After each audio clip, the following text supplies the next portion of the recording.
without due process. No, we're not talking about a totalitarian state. It's happening here in America. Good evening, I'm Ted Koppel, and this is Nightline. If you come into Philadelphia to buy your drugs, we're going to confiscate your car if we catch you. We're seeing people suggesting the adoption of sort of hysterical measures that really do not address the problem. How far is too far in fighting the war on drugs? And will these extreme actions make any difference? That's our story tonight. This is ABC News Nightline. Reporting from Washington, Ted Koppel. Only yesterday, Washington's Mayor Marion Barry, who has made it clear that he doesn't think much of the measure, signed into law a curfew that goes into effect on Monday. Youngsters under the age of 18 will not be allowed out on the streets of Washington between the hours of 11 p.m. and 6 a.m. on weekdays, midnight to 6 a.m. on weekends. Should they be on the streets during those hours, police can detain them overnight, and the youngsters' parents will have to pay a fine. The new law is likely to put an enormous burden on the already overburdened D.C. police. It will probably be enforced far more in black neighborhoods than white, and since drug-dealing teenagers frequently come from homes where there is only one parent who can ill afford to pay the fine, the law may aggravate what is already a strained situation. But as Bonnie Strauss reports, society is so desperate to show that it's fighting back against drug dealers that passing a flawed piece of legislation is regarded as preferable to doing nothing. There are few clear areas in which we as a society must rise up united and express our intolerance. The most obvious now is... My office is already conducting an exhaustive review of our national fight against them. But I'm also appalled by what's happening to our city and our region. And I'm outraged at the amount of drugs. What can be done? That's the question facing policymakers around the country as drug use and violence continues to escalate. Some of the answers may be sensible. Some have long-range goals. But most come in the form of quick fixes for desperate times. In New Jersey, judges are revoking the driver's licenses of those convicted of drug offenses, even if a car was not involved in the crime. Last year, over 9,000 licenses were revoked. And licenses aren't the only things being seized. If you come into Philadelphia to buy your drugs, we're going to confiscate your car if we catch you. In Philadelphia and across the country, police are increasing their use of federal forfeiture laws to confiscate the property of alleged drug dealers, even before conviction. Instead of addressing this in a systematic way and dealing with causes, we're seeing people suggesting the adoption of sort of hysterical measures that really do not address the problem. In Washington, D.C., the drug crisis has become so overwhelming that last week, in an unprecedented move, the federal government stepped in. The need and the means exist for significant federal emergency assistance to the people of this city and this region. Bennett's proposals called for 2 new D.C. prisons, 57 special agents, faster prosecutions with stiffer penalties, and 3 outpatient clinics. The original price tag, $70 million, with less than $4 million targeted for treatment and education. Within a week of the announcement, plans for 1 D.C. prison were already scrapped. The facility will now be located in rural Maryland and not reserved for D.C. prisoners. Law enforcement and punishment are no solutions to the long-term problem of drug use, particularly with the inner city. But it's the law and order proposals that are shaking up communities, grabbing headlines, and stirring civil rights concerns. Everyone wants to solve the drug problem, but how to accomplish that is another matter. D.C. Mayor Marion Barry yesterday signed a curfew law. When it goes into effect, kids under 18 will not be allowed on the streets after 11 p.m. on weeknights, midnight on weekends.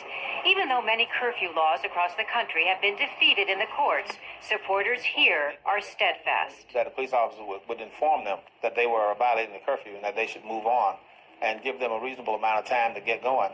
If they did not do that, they would be arrested. Police say it would turn their already overworked force into babysitters. Others question the law's fairness. We think a curfew law that, in effect, puts tens of thousands of law-abiding young people under house arrest every night because a handful of young people are out on the streets dealing drugs, we think is also beyond the bounds. I feel as though it's going to be a lot of discrimination, too. I think, a lot of white cops will bother the black kids in the black neighborhoods. Also signed yesterday, an anti-loitering bill. Its target, drug zones. But even some who voted for the measure, like Councilmember John Wilson, expressed concern, remembering when he was harassed as a youth. Policeman told me to move on, and I just turned around and looked at him and said, for what? I'm just looking in the window, and then I guess in less than 2 minutes I was on the ground with somebody standing in my chest. These days, community responses to drug problems can have national repercussions. Take Alexandria, Virginia, a Washington suburb. An incident that took place here on the night of March 22nd may have changed the character of public housing in America. Public housing projects are fertile ground for drug abuse and crime. So it was drugs and public housing that became the focus after a tense standoff between a convicted felon and police near a well-known crack house.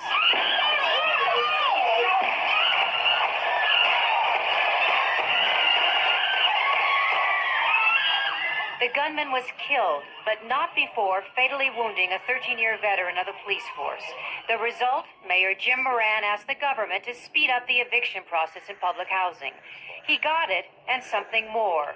The authority to evict entire families based on the alleged drug activity of one family member, even before conviction. They are not drawing distinctions. They're going in there waving a club and saying, we're going to evict everybody in this unit, regardless whether everybody in the unit is innocent. The government can't take on the role of parenting. If a parent loses their right to live in public housing, the children unfortunately lose that right too. The Secretary of Housing and Urban Development granted the same right to Massachusetts on Friday and said he's received hundreds of inquiries. I will personally at HUD waive the lease and grievance rules for those public housing authorities to evict those who are involved in drug trafficking or use or related criminal activities. Another HUD recommendation endorsed by Kemp, ID cards for public housing residents, modeled on a program already in place in Chicago. It's a touchy issue. I feel as though that when we go take our pictures for our driver's license or some sort of ID, school ID, why should we need another dog tag? When I hear people talk about putting IDs on residents of this city and this country, I think about South Africa with the past laws. Penalties, tougher enforcement, restrictions.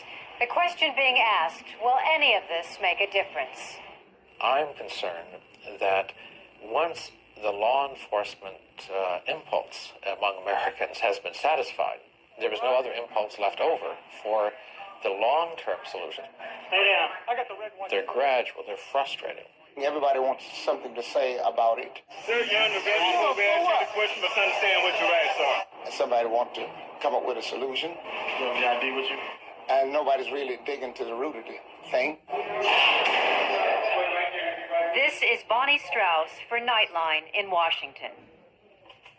Later, we'll talk about the tough anti-drug proposals with a community leader in a public housing project in Philadelphia. But first, when we come back, we'll be joined by two people on opposite sides of the issue. Florida Congressman Clay Shaw, chairman of the Republican Task Force on Drugs, and John Powell, National Legal Director of the American Civil Liberties Union. This is ABC News Nightline, brought to you by AT&T. You know how I always want kids. They're not the trouble people think. New parents tell how their families are working. Attorney John Powell, who's with us now in our New York studios, is legal director of the American Civil Liberties Union. The ACLU has been concerned about the due process issues raised by steps being taken to deal with drug crimes. Congressman Clay Shaw of Florida is the Republican Congressional Task Force. He's the chairman of that task force, which was formed to assist federal drug czar William Bennett in working out a legislative package to help fight the war on drugs. Congressman Shaw is in our Washington bureau. Any of those laws, Congressman Shaw, that you've seen, any of that legislation that you feel is maybe a little bit too much too soon? not carefully thought through? Well, looking at the lead-in that we just saw coming into the show, I think it certainly illustrates that you're going to have some restraint and judgment on the part of law enforcement in enforcing some of these laws. The loitering is an area which has a great deal of case law holding it unconstitutional, and the curfew laws are going to be tough for the Washington police to enforce if they try to come along with strict enforcement. If they simply use it as a tool and use it reasonably to assist them in just trying to put the people off the streets or being able to stop them to find out exactly what they're up to, it could work, but it's going to get a tough legal challenge, and I believe that we're going to have to wait and see how that comes out. Mr. Powell, I would assume that you and your colleagues are going to be among the challengers. Would that be accurate? Yes, that will be accurate. There are a number of concerns with a number of the measures that are being considered and that are being pursued right now. And one big area is that the whole process really deals with the drug problem only as a law enforcement problem. And it's clearly not simply a law enforcement problem. And the law enforcement efforts have, up until this point, been ineffective. And I think that even what's being considered, even in its draconian state, will continue to be ineffective. Among the various laws that we saw in the past few minutes that Bonnie Strauss referred to, for example, the loitering, the curfew law, the business about the ID cards, pick any one of them that you like. People being thrown out of public housing because a member of the family was dealing drugs. Any one of them that you think is going to survive? Well, it's hard to say. I think all of them are offensive and for various reasons. I mean, take the public housing law that's being considered. First of all, they're saying that not someone who's been convicted of drugs, and if someone's been convicted of selling drugs or even using drugs, there's already a remedy. Lock them up. There are legal sanctions for someone that's found guilty of using drugs. What they're saying is that if someone has allegedly been using drugs, they can kick that person out and the entire family. What if it's a 10-year-old girl living in a household with several members, several siblings, and a parent? The solution, even if she has used drugs, marijuana, what have you, doesn't seem to be to make that family homeless. And to kick someone out of public housing run the risk of immediately making that family homeless. Congressman Shaw, let me ask you to respond to that, but before you do, let me emphasize one of the points that Mr. Powell made, and that is that the mere allegation is sufficient. Doesn't that go contrary to everything that is most sacred to us in American law? Well, I'm not sure that's correct as far as the mere allegation. What we have seen, and this happened in the 1988 Omnibus Drug Bill, we put in a provision that anyone who was dealing in drugs within the public housing unit would be expelled. Now, this is taking it one step further, and it's saying that the people that are involved in the use of drugs or the dealing of drugs are not going to be subject to public housing. We have to remember that for public housing, this is federally assisted housing. We have waiting lists of people waiting to get in. It's not like we're going to do away with that housing unit. We're simply going to recognize the fact that people living in there are going to be held to a certain standard. What we are saying, though, Congressman, is that we are not only judging someone guilty by association, but we're also going to punish them simply for their association, even if there's no indication that they were involved in the commission of a crime themselves. Well, the fact that they are part of a family unit there will be people that suffer. But we have to remember what we're trying to do is to get hold of a very desperate situation. We saw what happened in Alexandria. This is not isolated to one city or one housing unit. It's all across the country. And we have to start talking about what about the other people who are living in public housing. You know what happened in Alexandria? You want to know the background of that story? The man who shot the cop in Alexandria had been in a housing unit in D.C., and the folks in D.C. had called for the police to come on a number of occasions, and the police never came and never did anything. That's why that man lived to go across to Alexandria and kill a cop. Yes, but that shows the violence that's involved in this whole situation. No question about the violence. My question is, you got plenty of laws on the books already. If those laws, if there were enough police and if there was the ability on the part of the police to act out or act in response to every complaint, you wouldn't have to be creating new laws. But I think when you look at the problem that we have right here in Washington, D.C., you could double the police force and still would not have adequate police protection to stop the killing and the violence that's going on right here in the nation's capital. We have to legislate responsible conduct and recognize that people can lose certain privileges that they have by not acting in a responsible way. Mr. Powell, hang in for just a moment. We'll come back to you. And when we come back, we'll also be talking with one of the people most directly affected by the tough anti-drug measures now under discussion, Virginia Wilkes, the mother of 2 teenagers and a community leader herself in a public housing project in Philadelphia. Ford profiles in quality, reliability, the quality of today's Ford. Each year, Virginia Wilkes, who's with us now in our Philadelphia bureau, is president of the Residence Council of the Richard Allen Public Housing Project in Philadelphia, where Housing and Urban Development Secretary Jack Kemp announced the administration's proposals for dealing with drug dealers in public housing last February. Ms. Wilkes is the mother of 2 boys aged 17 and 18. We have to keep our eye on the ball, Ms. Wilkes, and that is the object of all of these laws is to make life a little bit safer, a little bit more comfortable for people who are not dealing drugs, using drugs, and involved in any way with drugs. Do you find any of these laws helpful? I find some of them are, but a lot of them need a whole lot of work. Especially the part about the identification of all the PHA residents. That would be somewhat hard in a conventional site. When I say conventional, I mean a low-rise development like Richard Allen is. Now, if you're talking about providing ID for those in high-rise buildings or senior buildings, then that can be done.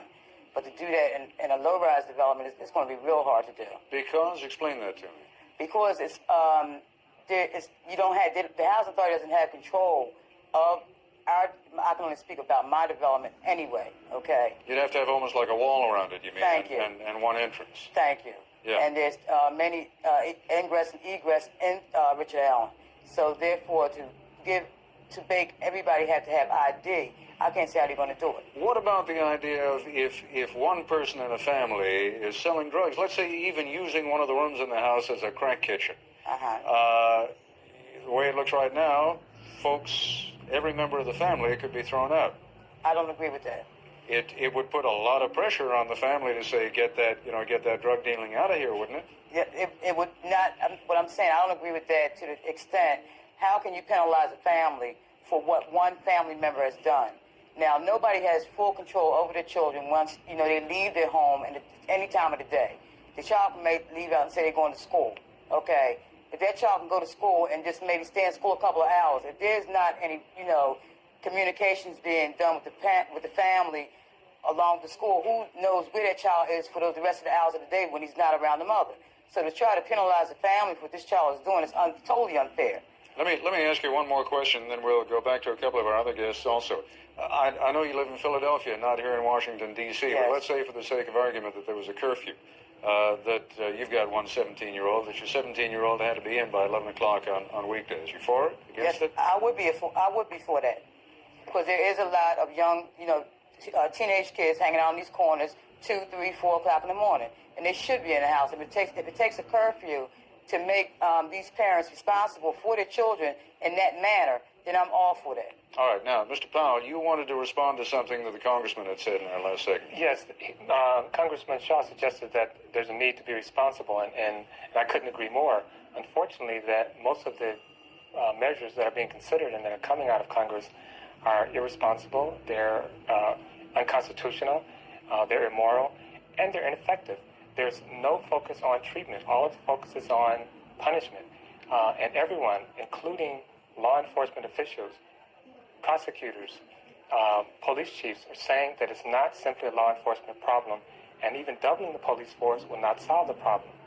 Is part of the problem, Congressman, that we have become kind of a short-term, goal-oriented society, and to say, look, what you got to do first of all is you got to educate these kids. What you got to do is provide them job training. What you got to do, I mean, those are long-term goals. Take 2, 3, 4, 5 years. Well, I think we are in the Congress frustrated, and we're looking for instant gratification.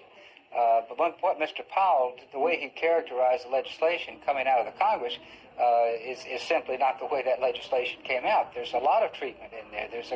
provision in there that provides for treatment of pregnant women, something that we haven't had before.